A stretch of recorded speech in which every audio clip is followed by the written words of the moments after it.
চলো আজকে তোমাদের সামনে নিয়ে এসেছি নতুন একটা বইয়ের সম্পূর্ণ রিভিউ, যেটা হচ্ছে ইতিহাস শিক্ষক প্রশান্ত দত্ত, ছায়া প্রকাশনী গঠিত, সম্পাদনা জীবন মুখোপাধ্যায়, ক্লাস 8-এর।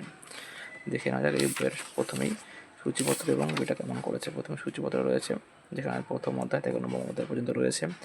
তার সাথে রয়েছে এক ঝলকে বইটির বৈশিষ্ট্য, ব্যাখ্যামূলক প্রশ্ন, সেদিনের প্রশ্ন, সংক্ষিপ্ত প্রশ্ন, বহুগুরুদের প্রশ্ন এবং অতি সংক্ষিপ্ত প্রশ্নের অবস্থান। তার মধ্যে রয়েছে ঠিক ভুল শূন্যস্থানের পর বিবৃতি, ব্যাখ্যা এবং বিবরণ শব্দ স্তম্ভ মেলানো।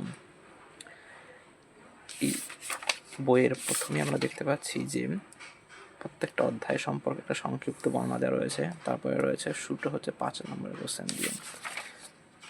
এখানে 5 নম্বর কোশ্চেন রয়েছে সর্বমোট 8টি। তারপরে 3 মার্কসের কোশ্চেন, যেটা এই বইটার মধ্যে একটা নতুনত্ব রয়েছে, যেটা কিন্তু অন্য বইতে দেখা যায়নি এখনো পর্যন্ত, যে 3 মার্কসের কোশ্চেন আলাদা কিছু কোশ্চেন করা হয়েছে।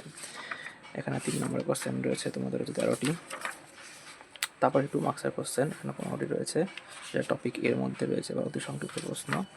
তারপরে রয়েছে একটি বাক্য উত্তরের প্রশ্ন 32টি। তারপরে বিবৃতি এবং ব্যাখ্যামূলক প্রশ্ন, এবং তারপরে রয়েছে এমসিকিউ টাইপের প্রশ্ন। তারপরে এর মধ্যে শুরু হচ্ছে টপিক বি।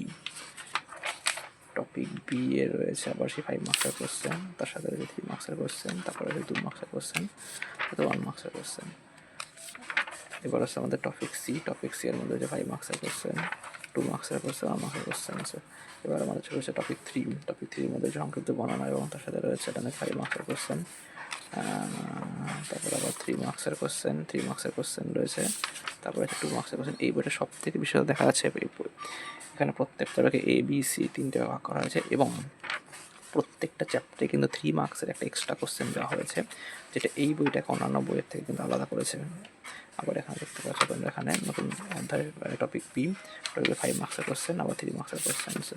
আবার এভাবে দেখো প্রত্যেকটা চ্যাপ্টারে কিন্তু সুন্দরভাবে বোঝানো হয়েছে, যেটা এই বইটাকে কিন্তু অন্যান্য বইয়ের থেকে অবশ্যই একটা আলাদা গুরুত্ব দিচ্ছে।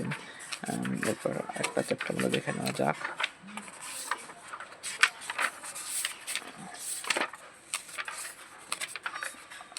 আচ্ছা, এরপর আসছে অধ্যায় 5। অধ্যায় 5 আমরা দেখতে পাচ্ছি সংক্ষিপ্ত বর্ণনা। তাহলে আবার টপিক এ 5 মার্কসের কোশ্চেন, 1 মার্কসের কোশ্চেন, 2 মার্কসের কোশ্চেন, আবার 1 মার্কসের কোশ্চেন। টপিক বি আবার 5 মার্কসের কোশ্চেন, 1 মার্কসের কোশ্চেন, 3 মার্কসের কোশ্চেন,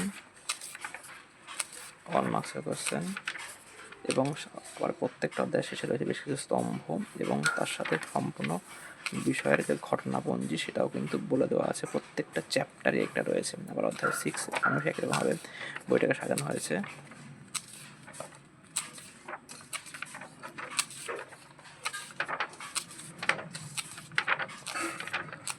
শেষের দিকে একটা চ্যাপ্টার দেখে নেওয়া যাক। শেষের চ্যাপ্টারটা আমাদের এখানে কীভাবে উপস্থাপন করা হয়েছে। চ্যাপ্টার 9, যেটা 9 রয়েছে সংক্ষিপ্ত বর্ণনা, এবং তার সাথে রয়েছে 5 মার্কসের কোশ্চেন, 3 মার্কসের কোশ্চেন, 2 মার্কসের কোশ্চেন। তার সাথে এখানে অতি সংক্ষিপ্ত প্রশ্ন উত্তর, এমসিকিউ প্রশ্ন রয়েছে অনেক কতগুলো। আবার টপিক বি 3 মার্কসের কোশ্চেন, আবার 2 মার্কসের কোশ্চেন, 1 মার্কসের কোশ্চেন, 1 মার্কসের কোশ্চেন। আবার টপিক সি স্তম্ভ মেলানো, এবং তার সাথে রয়েছে বেশ কিছু অংশ এইভাবেই। এবং বইয়ের শেষে রয়েছে এই বইটির কেন সেরা এবং তার বৈশিষ্ট্যগুলো। সর্বশেষে দেখে নেওয়া যাক এই বইটির মূলত দাম কত করা হয়েছে। বইটির দাম দেখতে পাচ্ছ তোমরা সবাই। এই বইটির দাম করা হয়েছে 325 টাকা। তবে এর উপরে তোমরা অবশ্যই ডিসকাউন্ট একটা পাবে, 30% থেকে মতো একটা ডিসকাউন্ট পাবে কলেজ স্ট্রিটে গেলে। তো এই বইটা তোমরা নিতেই পারো এবং দেখতে পারো। ছায়া প্রকাশনী ইতিহাস শিক্ষক প্রশান্ত দত্তের ক্লাস 8-এর বইটি নিঃসন্দেহে একটা ভালো বই বলা যেতে পারে যে কোনো স্টুডেন্টের পক্ষেই ক্লাস 8-এর জন্য।